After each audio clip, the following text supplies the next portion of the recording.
So good afternoon, everyone, and good evening to people who are watching from Atlantic provinces. I'm Anita Prem Kumar. I'm the chair of this presentation. I work for iScience as a team lead, and I'm going to let my co-presenters introduce themselves, Maraiki and Matthias. Please go ahead. Good evening, good afternoon, everybody. My name is Mareike Gertz, and I work with New Language Solutions as an online content developer and curriculum developer. And I'm also Learn IT to Teach mentor and the TBLV project lead. And I worked with Anita on this research project. Hello, everybody. My name is Matthias Sturm. I also work for New Language Solutions. I'm the evaluator and researcher for most of the projects that New Language Solutions do. And I had the pleasure to work with Anita and Mareike on this project that we're presenting on today. Thank you, Maraiki and Matthias. All right. We start with the land acknowledgement. We acknowledge we are an unceded traditional Mi'kmaq territory, and we are grateful for the peace and friendship treaties at iSense. As we work to settle newcomers to Nova Scotia, we honor and respect the Indigenous people of this land.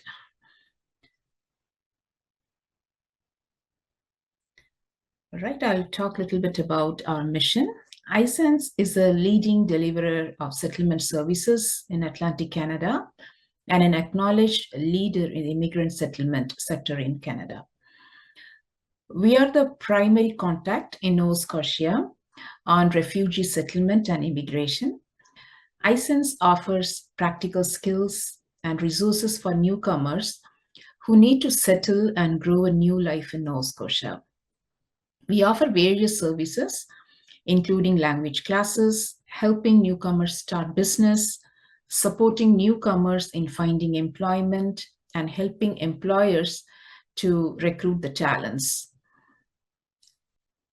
That's all about iSense mission. Okay, we'll talk about the project now. So we can see we have 4 research partners and 1 project partner. Project partner is New Language Solutions.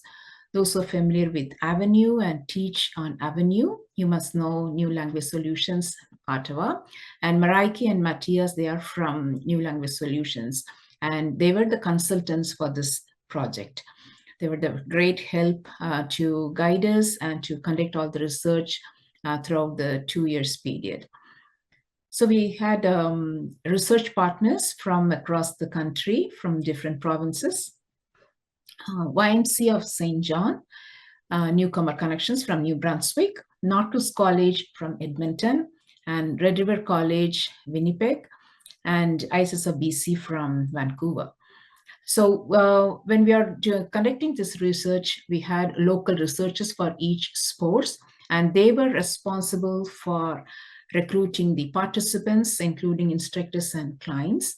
And they were conducting the research in the local sports, including the focus group, interviews, surveys, and also they were the one coordinating with each other and reporting to the project lead and also communicating with consultants about the reports. They were the one collecting all the reports, data collection, and conducting all the research activities, distributing the research tools to the participants. And why this project was initiated. So the project was actually developed during COVID time. There was a need to do the transition from face-to-face to the online learning because of the pandemic. And we had to leverage technology to teach online classes better. And also post-COVID, there are a number of online classes increased because the newcomers started settling in remote places, outskirts of city because of the high price rent. And then there were many newcomers, seniors and women couldn't come to the classes, physical classrooms, because of some limitations, transportations. So we developed we had to have a lot of online classes compared to face-to-face classes. So those moments, instructors were looking for the best practices to teach online classes. So there are many calibration sessions going on to find out the best practices, like how to do the learner engagement or how to create a community in the classrooms. So there are many competencies the instructors they need to develop to be successful in the online classes. So that's how the project was initiated. The proposal was submitted to IRCC to conduct the research, and eventually it was approved and the research started.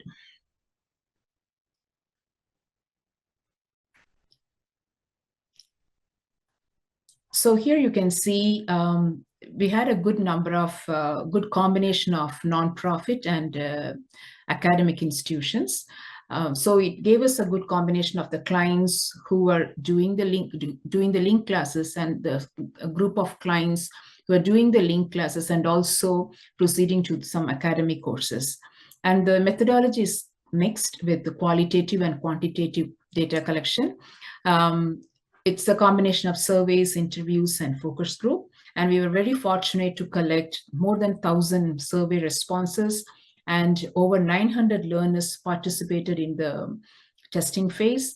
And over 50 instructors gave us one-on-one interviews during the field research to share their best practices they are implementing for the online classes. And also we conducted more than 40 learner focus group to understand what is the real requirement of the online classes and what they are really expecting to be successful in the online classes. So what are the expected outcomes of the whole project? The first one is the clients attain CLB scores faster. It means there were not enough assessments conducted during the online classes, and also during pandemic, because instructors were not confident enough to conduct the online assessment because of the validity. So it was really difficult. Instructions become very difficult in the online classes because certain activities which are really successful and providing a lot of learner engagement on the face-to-face classes were not providing that kind of participation and learners engagement in the online classes, which means it is not suitable. So instructors need some pedagogical skills, content skill and design skills, and also some technological skills to troubleshoot some technological difficulties when they are facing during the online classes, and how to give the timely feedback or how to develop the teacher's presence in the online classes. So it's altogether a different set of competencies instructors they had to develop to deliver the online classes. And one thing was missing was among the learners, they were missing the community in the classes. So it was not participating in the class. They are just logging in the class and they are going out. So that piece was completely missing in the online classes. So the many instructors, they needed a lot of additional support to teach online. So that's one of the expected outcome mainly pointed out in this research: targeted instruction for online clients and also instructors' awareness of the best practices. And during this research period, in the field research, instructors and learners participated, giving their opinion through their surveys, interviews, and focus group. And also in the testing phase, completion of the testing phase, they participated in a survey to give out their opinion of how satisfied they were when the best practices were implemented throughout this testing period. So this is the project cycle. So altogether, it was 5 phases. We started with the environmental scan. So first, we did a lot of literature review, including ISTE standards, TESOL standards, and we referred to many scholarly articles, talks about the online teaching, teachers' presence, and what are the best practices, strategies to teach online. And also, we conducted the environmental scan with the instructors. 144 instructors participated and talking about the different things. So in a minute, Matthias is going to talk about that. What are the questions we ask the instructors to set the research base. Next, in the field research was conducted with instructors and learners. It was surveys, interviews, and focus group. And then we moved on to the testing phase. It was conducted among the clients. As I said before, more than 900 clients participated in the testing phase. All the best practices, whatever we collected throughout the field research, was tested out in the testing phase. And pre and post, we collected the data to see what is the impact of implementing those best practices. And then after the testing period, the resource was developed, that is the PD course. It's a curation of all the best practices, whatever we tested out in the testing phase. And the course is alive on 2 LMS now. And finally, we also did the project evaluation to see how well the project was conducted and what's the impact is created in the language teaching. Right, Matthias. Thank you, Anita. If anybody has any questions, please put them in the Q&A as we go forward, and we'll answer them at the end of the session. So like Anita mentioned, at the beginning, we did an environmental scan. We reviewed current literature like scholarly articles and research papers. We also looked at the TESOL technology standards and the ISTE standards. There are two different sets of standards that we found useful. And we took a close look, of course, at the PBLA practice guidelines. A preliminary survey, was sent out to link instructors at the participating research partners.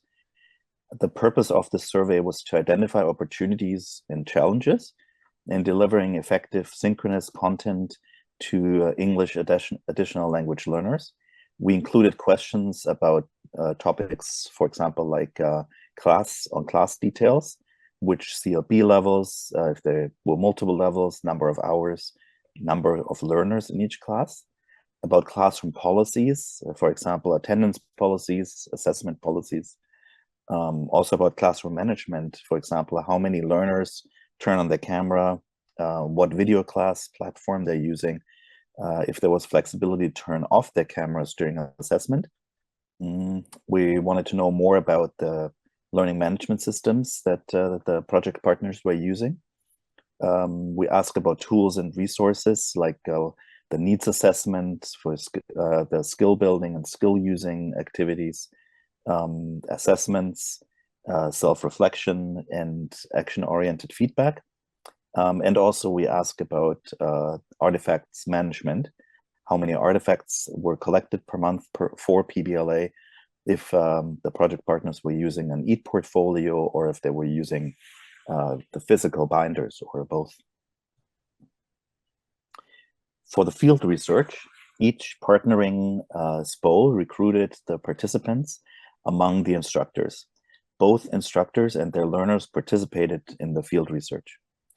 The field research employed a mixed method approach, combining the collection of quantitative data and generating qualitative data.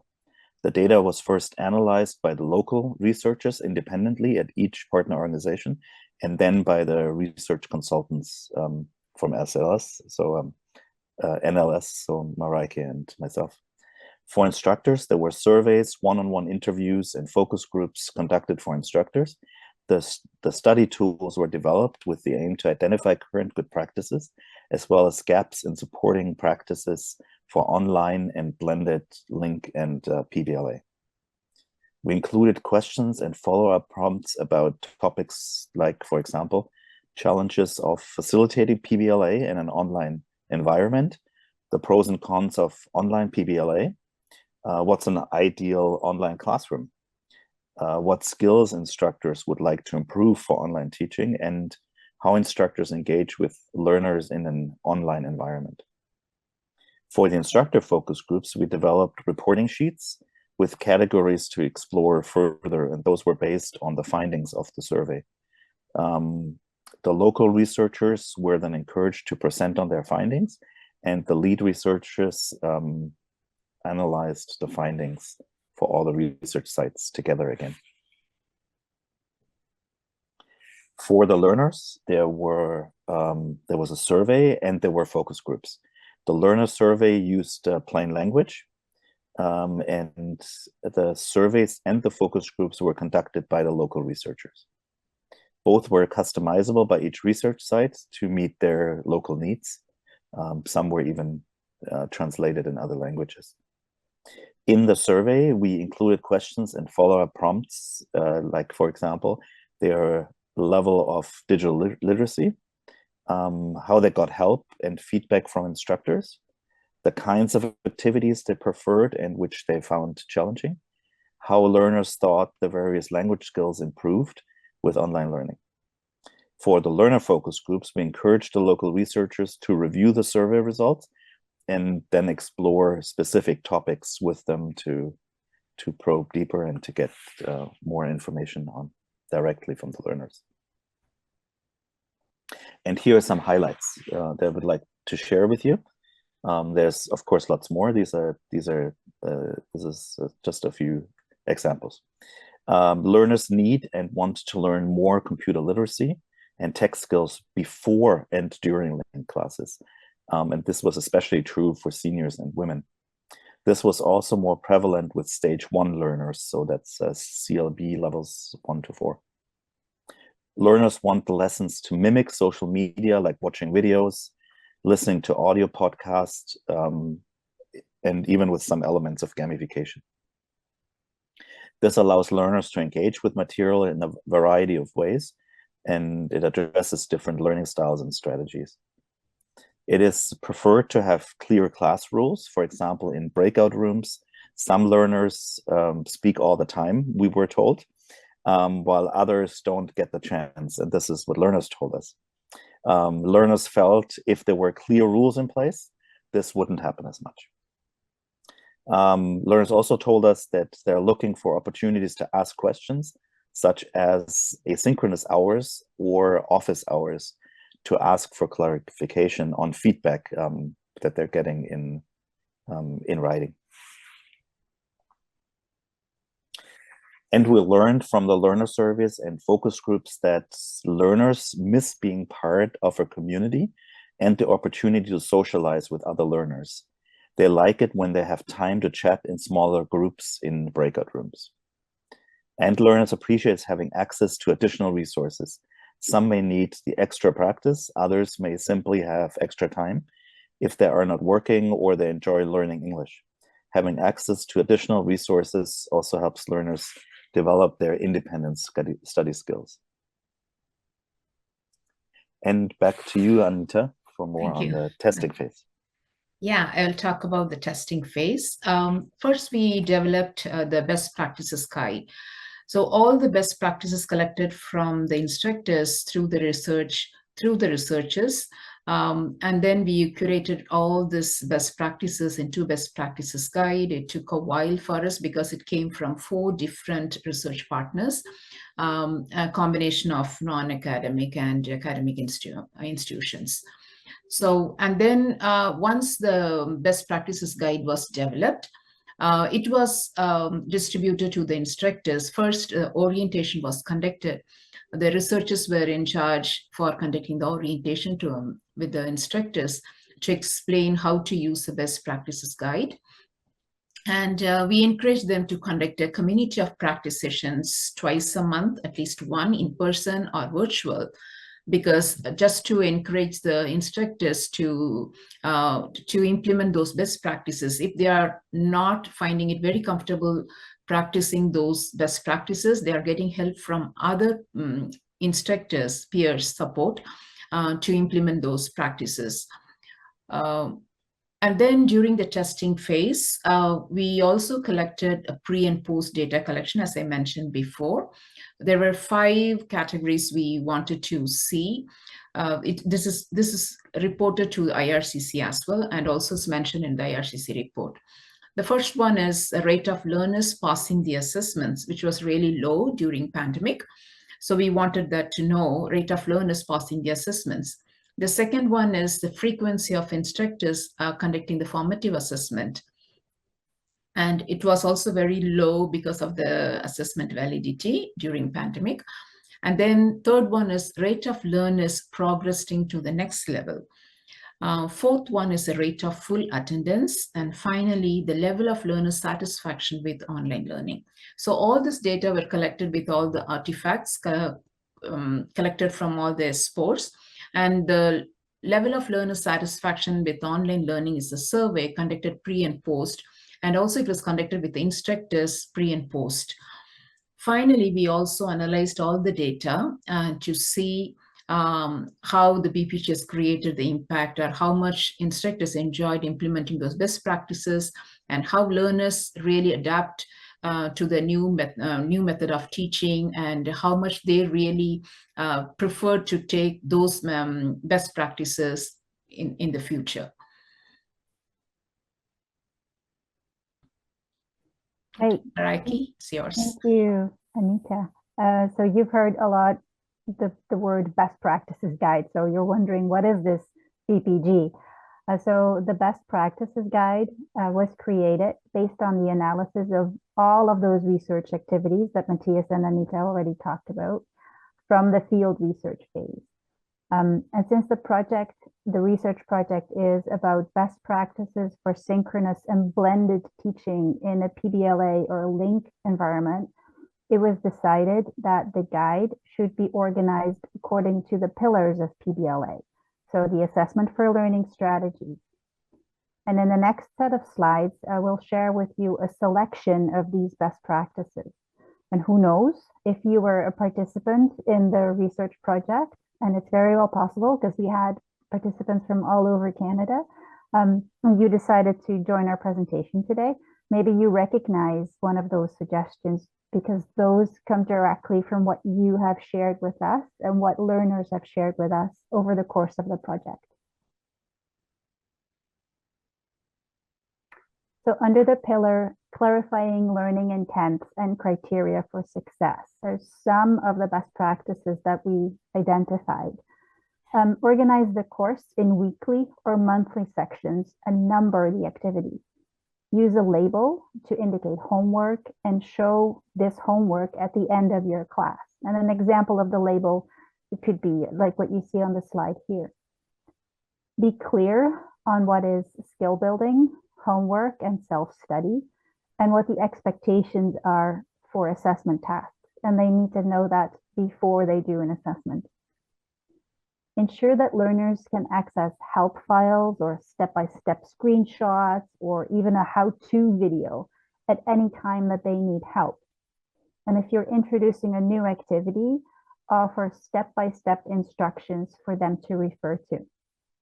For example, you could record that part of your class where you explain this and where you give those step-by-step instructions. And then you can keep that video on your course page, on your LMS like Avenue or Blackboard or whatever LMS you're using. Another best practice, to use a flipped approach. Offer asynchronous activities for skill building and then apply those skills in practice for in-depth practice during the next synchronous or in-person class. Also, we recommend to use a gradebook or a checklist or any completion tracking system that both you and your learners can access so they can check to see if they've successfully completed an activity. So the next strategy for learning is to incorporate classroom activities that elicit evidence of learning. And under this pillar, includes skill building activities that can be attempted multiple times, such as the HIP activities or quizzes. Or you could allow learners to record themselves and listen to their answer until they are happy with it before they submit it. Provide printed copies or downloadable PDF files for learners when they cannot complete online activities, so they still have a PDF or a paper copy, or maybe if their internet connection is unreliable and they need to download something that they can work offline.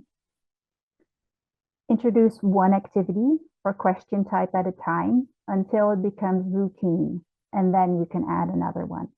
For example, first do multiple choice questions or even true false questions, and then introduce the drag and drop or fill in the blanks or something like that. And very important to teach learners to use a forum and include a new forum task every week. And an example of that could be have your learners respond to one or more discussion questions, but that could be in writing, it could be with a recording, even posting an image or an emoji, like any type of response is great. And if using a forum is not an option, then you could consider using a shared document on Google Docs or a Padlet or something like that. And with regards to assessment tasks, there was a lot of discussion and concerns about validity. We've already mentioned it. So some of the best practices that emerged from this research are to teach learners the difference between appropriate and inappropriate help during assessments. Have regular conversations about academic honesty, and you could use an integrity quiz before each assessment. And those are important activities that articulate and reinforce class expectations. For assessment tasks, limit quizzes to one attempt and ensure that attempts on quizzes or assignments are automatically submitted at the end of the time, even if learners forget to click that submit button. So now we go to the next slide. Thanks, Anita. A third section of best practices relates to providing feedback to move learners forward. And here we have a few examples as well. Use self-correcting skill-building activities, such as those quizzes and H5Ps, so learners receive immediate feedback. And if you are able to edit activities, if you have that skill and if you have a teacher editing role on Avenue, for example, then you can change those feedback settings and you can include specific feedback on incorrect responses. Even if feedback is offered automatically by an activity, it can be more than just, oh, that's right, or sorry, that's incorrect. Like you can give some more explanation. Respond to learners' asynchronous questions by email, in a chat or discussion forum, and try to do that within 48 hours, working hours. Or you could collect them and address it during the following synchronous class. During a video class, try to call on each learner at least once or twice, so you can include all learners and so that everybody has an opportunity to practice the language and receive feedback, and to ensure that all learners are present and attentive. So that doesn't mean that for each activity, every learner has to get a turn, but throughout the class, every learner has to have an opportunity. And finally, as an example, use online rubrics that are linked to an assignment or an activity, and discuss this rubric with your learners before they do a task, and add personalized notes when you're marking. So there's two more strategies for learning. Activate learners to become resources to one another and to become owners of their learning. So throughout this research, we have found that a good online community can support these two pillars of PBLA. And here are some of those best practices that we identified.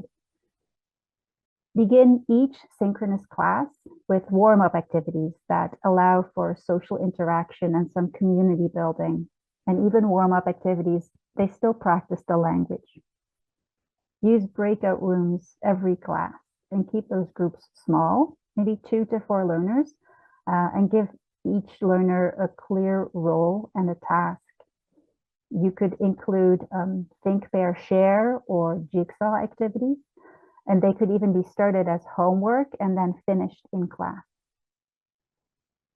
Use activities that mimic social media. Anita already mentioned it. Learners love social media.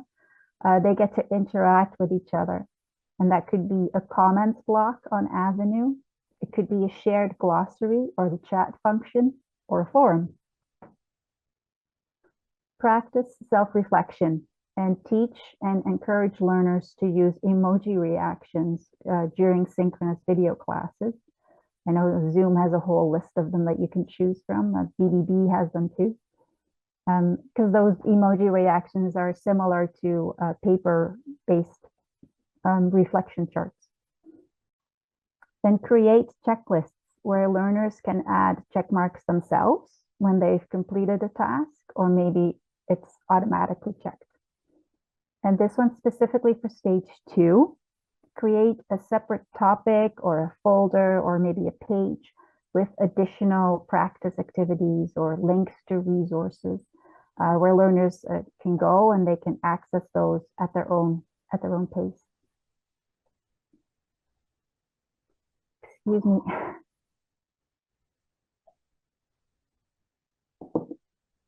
So during the field testing phase, while instructors were testing these best practices, they also participated in community of practice meetings. And as Anita mentioned, hopefully they did that at least once or twice a month. And the findings of the project suggest that implementing the best practices can have the following impacts, and these are huge. Best practices reduce the cognitive load for learners. For example, through the gradual introduction of new activities and clearly structured online courseware. Teachers' presence during asynchronous learning time is hugely important. So even asynchronously, the teacher is present. You can see that you have somebody there. So think about the way that instructors engage with learners outside of class time and how feedback is provided. In an online program, creating a sense of community can make a big difference in how well learners achieve language skills. And that's affected by things like the size of groups and offering time to socialize. Following best practices will also lead to increased accountability and ownership of learning online. And although changing to a flipped approach can take some getting used to, it has proven to be very effective, even at the lower levels. We have a wonderful example of that on the PD course. Finally, learners as well as instructors need time to improve their digital skills. For instance, by offering onboarding classes for new students before they go to LINC, and dedicated PD time for instructors. And don't you know, we have developed a PD course. Over to you, Anita. Thank you, Maraiki. As Maraiki mentioned, yes, we developed a PD course, and that is the product of this research. And the final phase of the project was project evaluation. The evaluator of this project used community-based and trauma-informed evaluation approach. An evaluation committee was formed, including instructors and clients. It was involved with stakeholders with lived experience at every stage. And also, I forgot to mention in the beginning of the presentation, we had the steering committee formed to support us throughout the project. It was a combination of professors and the LINC supervisors and some admin. They supported us throughout the project, giving a lot of guidelines to conduct the research, because we had to apply for the Research Ethics Board approval to conduct the research in the academic institution. So they were a kind of a pillar of support for us throughout the project. The same thing even for the evaluation happened.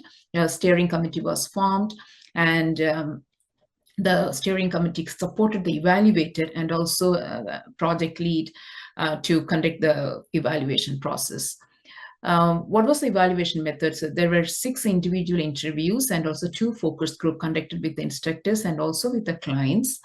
All the tools were cognitive aspects of survey methodology, and the evaluator reviewed all the documents, the research tools, and the results and the findings. Also, I was interviewed to provide the project details. So overall, what they found is the evaluation found that the SDI project, Service Delivery Improvement Project, provided a useful and comprehensive best practices guideline that fills a need for online learners and instructors. And the course gives a lot of the best practices to the instructors to practice when they teach online. Overall, the project was found to be highly effective in all assessment areas and successfully delivered the planned outcomes in a sustainable and cost-effective way. Now, it's a time to know about the PD course we developed from the research. So after the field testing phase, and the best practices guide was updated following the feedback from instructors. So we also created a self-paced online PD course. This is the one we created, but we haven't duplicated all the best practices, what we created for the testing phase. So whatever we tested out during the testing phase, we picked out all the best practices, checked off by the instructors throughout the testing phase. So that was completely curated and kept it in the best practices PD course now. So as you can see, there are 6 topics, starting from the introduction to the course, and 6 topics, and some additional resources and some exemplar units for stage 1 and 2. It's completely free. The course is completely free. It's going to take approximately 15 to 20 hours if you decide to do all the topics, but it doesn't need to be in a sequence because there's no conditional release to complete one topic to move on to the next topic. So you can pick and choose which competencies you need to develop, and you can master that competency. In the introduction to the course, you will find the best practices guide we developed for the testing phase. And also you will come to know how the research was conducted, what are the literature we referred to. So you will know the entire research methodology in the introduction to the course. And then we move on to the other topics. It starts with the self-assessment questionnaire to reflect on your best practices. And then you will see 2 HYP activities. These activities are built around short videos, readings, and podcast. You may recognize some of our guests because they are very popular in the link field, and they share their experience and the expertise knowledge about the particular topic. And once the 2 HYPs are done, then you will see the discussion forum where you can reflect on all the learnings, what you have done in the 2 HYPs. You can post to the discussion forum, and also you can reply to one of your peers, and there you can have a kind of a community where you can share your ideas about your learning journey. And then finally you will see additional resource topic and 2 annotated exemplar units. In the additional resources, you will find all the help files, because the research was done in 4 LMS: Blackboard, Avenue, Moodle, and Brightspace. So if you're finding certain files, for example, if you want to implement badging, like a gamification, if you want to include the badges for the completion of some task, how to include those badges. So you will find the help files for those LMS. If you're teaching on Brightspace or Avenue or Moodle, you will find the help files. So you will see all set of help files to implement those best practices in one place. And in the exemplar units 1 and 2, you will see what can be a good course page look like and how you can organize your course page. So you'll get a whole idea of how you can modify your course page according to the best practices. Right. So here you can see it's available on 2 LMS. One is settlementonline.ca and the other one is avenue.ca. Both are Moodle based. If you are teaching on Avenue, it's best for you to enroll. You can send me an email, I can enroll you in the course. If you are not teaching on Avenue, you can do the course on Settlement online. And I'm going to show you a QR code where you can find the procedure to enroll in the course. So this is a page from CCLB. If you are visiting the CCLB page, you can see our course information on one of the main page, I guess, on the sidebar. You can see this small little square shape course information. And this is the QR code. If you're having your phone, you can just capture this QR code. It gives you the instructions how to enroll through Settlement Online. Or if you're teaching through Avenue, as I said before, you can just send me an email. I can enroll you in the course. So I'm just going to leave it for a few seconds so that you can just capture this and take this. Even then, if you're not able to scan this QR code, just send me an email. I can send you the PDF with all the instructions. So it's just a 3-step process. Just enroll. You have to sign up for settlementonline.ca, and then there is the enrollment key. You have to put the enrollment key, and then you can get access to the course straight away. So it is just a easy process, 3-step process, not very complicated.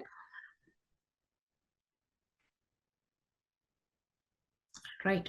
So it's almost now the course is live for more than 10 months or 6 months now. Yeah, 6 months, almost 6 months, I'm sorry. And almost 100 participants completed the course, and they are also in the process of completing some of them. And we have a survey to complete at the end of the course, and these are some participants. They are saying about the course. So they are saying, how well did the course material support your learning experience? The material was thorough and clear to follow and understand. The podcast and videos were especially great. And we asked this question, why was it helpful? They all build up my confidence to make the best decision for planning as well as practicing before starting a course. So all the material make an important contribution to the professional growth. And the additional resources, as I said before, the help files to implement those best practices, they are finding it very helpful because when you are learning the best practice you want to implement, you don't need to search the help files on the LMS. Rather, you can find those help files on the course itself. So they are finding it very helpful. And also the exemplar unit gives them a very good idea of a model best practice course page.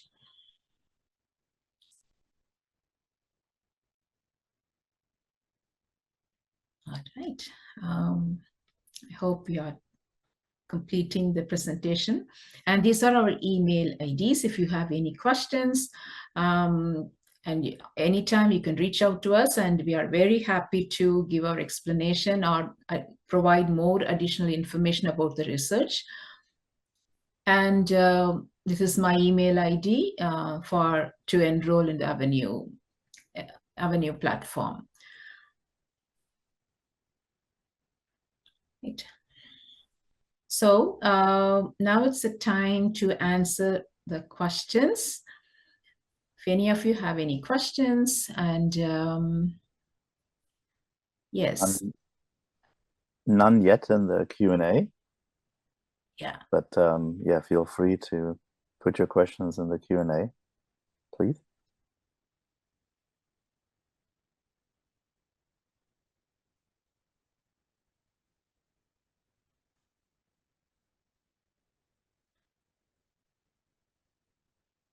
I think one question that we got asked in a previous presentation was, how much does it cost, Anita? Yes, yes, it's absolutely free. And some of them asked, will we get a certificate after completion of the course? Yes, you will get the certificate, and even after completing each topic, you will be awarded with a badge. And if you're taking all the 6 topics, at the end of the topic, you will be given a certificate which can be produced for the professional development to your organization. And who can take this course, whether it is a seasoned instructor or a beginner who's beginning to teach, anybody can take this course because for the new instructors, it's going to provide you a lot of information to start your teaching practice. Even for the seasoned instructors, a kind of a refresher gives you kind of a gives you more information about to better your teaching practices.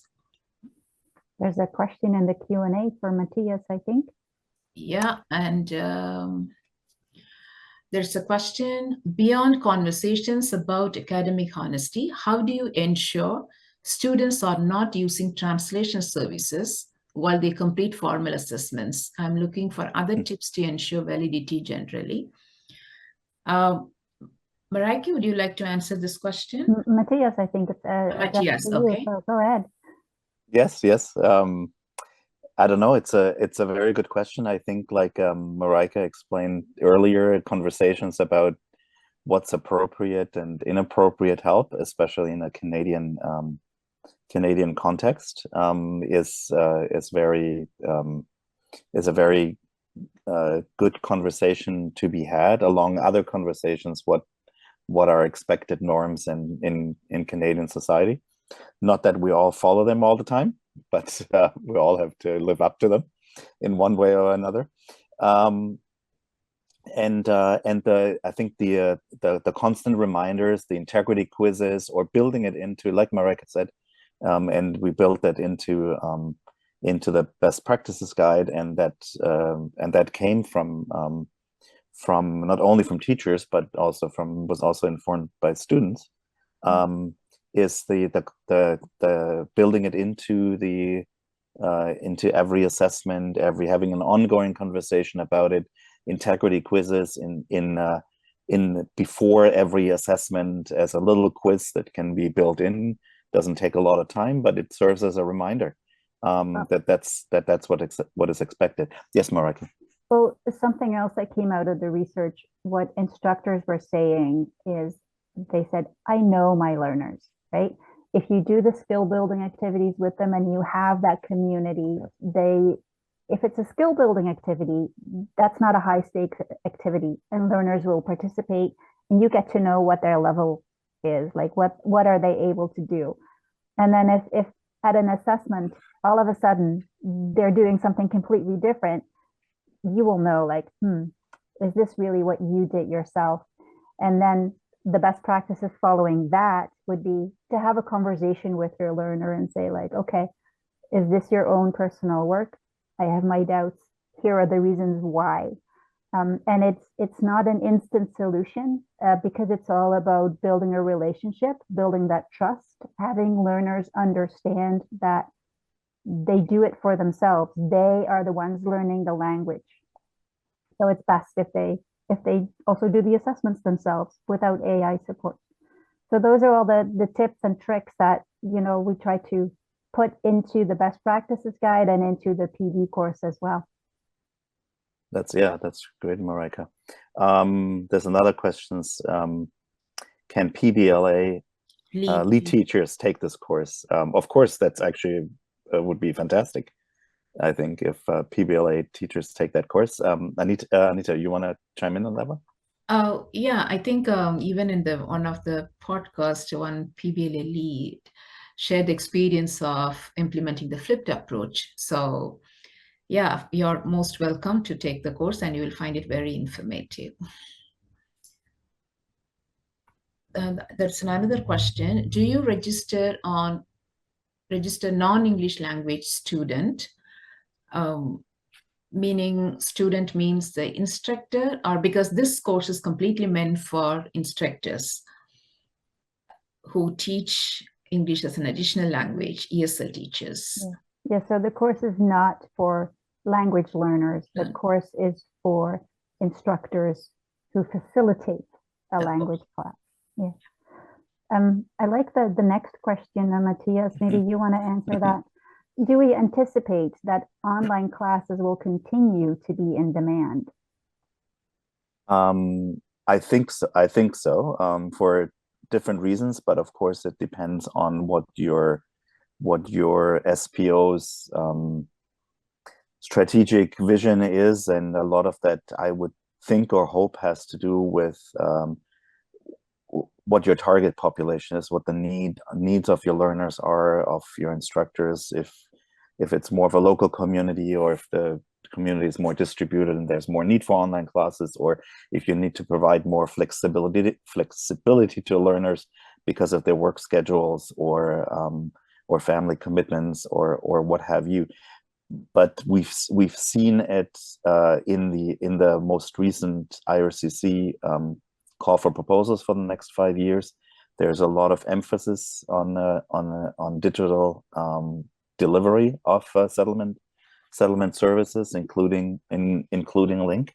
And I think we've seen, or we can say that we've seen programs trying to figure out what is a good strategy for online classes, or where do they settle in this blended learning environment kind of thing, and that through the different, in both CLB stages, 1 and 2, we've seen good, like Mareike was pointing out. We have some examples of it in the course as well, that it is definitely possible, and also good to introduce it early. Of course, it comes with challenges with lower level learners, and needs more wraparound supports, but it's worth doing it, and it's being done.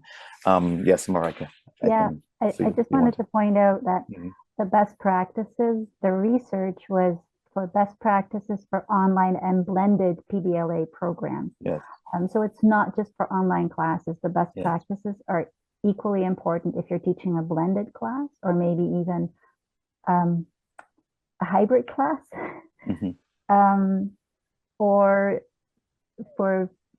employment training classes. Like it's Yeah. just really good best practices for any online or blended program. Yeah, and So I think there's two. Sorry, I can also speak from my experience at iSense. So there are increased number of online classes I can see because of the stage 2, because most of the learners are working professionals now, because they are doing job and they could attend just only the online classes in the evenings. So I could see the number of evening classes and online classes increased drastically compared to the last year. So I would say it's going to increase because of the because limited number of physical classrooms available. And also, as I said in the beginning, there are many seniors and women could not come to the classes, physical classrooms, because of the mobility issues and the responsibilities they have. So I would say, yes, it's going to increase, it's not going to decrease in future. Yeah, I think there's at least two. Thank you, Anita. I think there's at least two really, really, really good reasons. One is that to provide more flexibility, and it's an equity issue. And that also feeds into, I think, if I recall correctly, in the last Link program evaluation, the number of newcomers who benefit from, or who can benefit from Link classes because of a lot of the instructions that in-person delivery brings with it, is quite low. So it's in the interest of, I think, every service provider organization to provide more flexibility, just to up those numbers, to show that the investment in immigrant language classes is worth it for the taxpayer, and to up those numbers. So for that, it's really good. And the other really good reason, I think, is that, and we're not the only ones to point it out, I think that we live in a more digital society.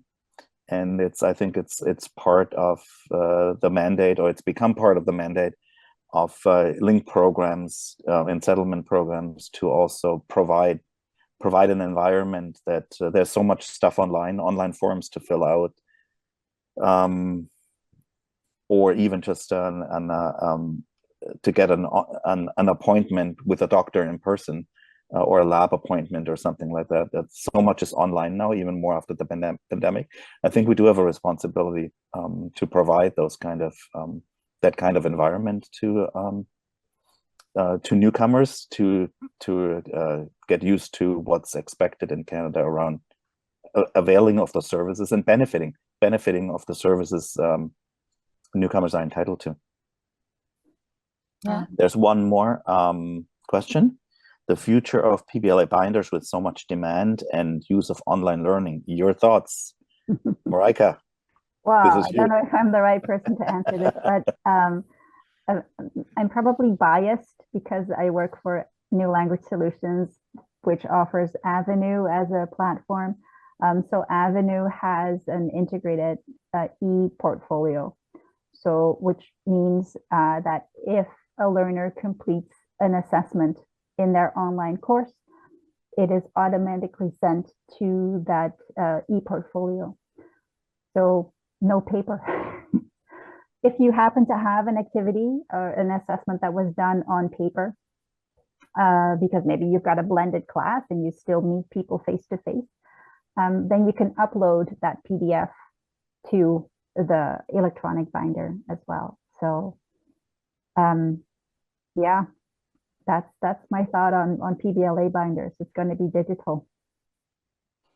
Yeah, I think so too. And we've had requests from obviously not everybody is using Avenue, and that's fine. But we've had requests from programs who have their own LMS or which are not yet using an LMS specifically for using the ePortfolio binder. At the moment, that's not possible. It's part of it's an integrated part of the Avenue system. But that request shows, I think, demonstrates that there's a need for e-portfolio binders. E-portfolios out there. Yeah. Yes. Great. I think we have a couple more minutes if there's any more questions. And those are all great questions. Thank you so much for posting those.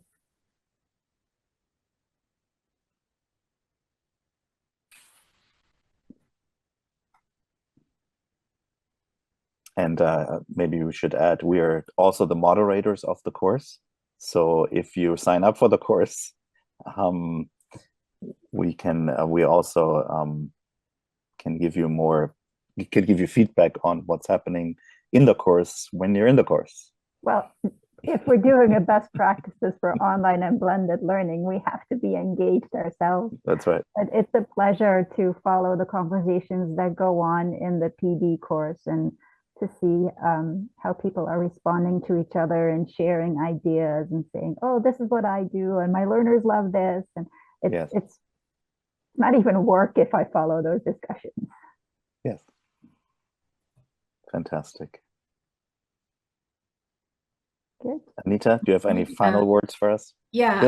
This is the last of our 2024 speaking tour, isn't it? Yeah.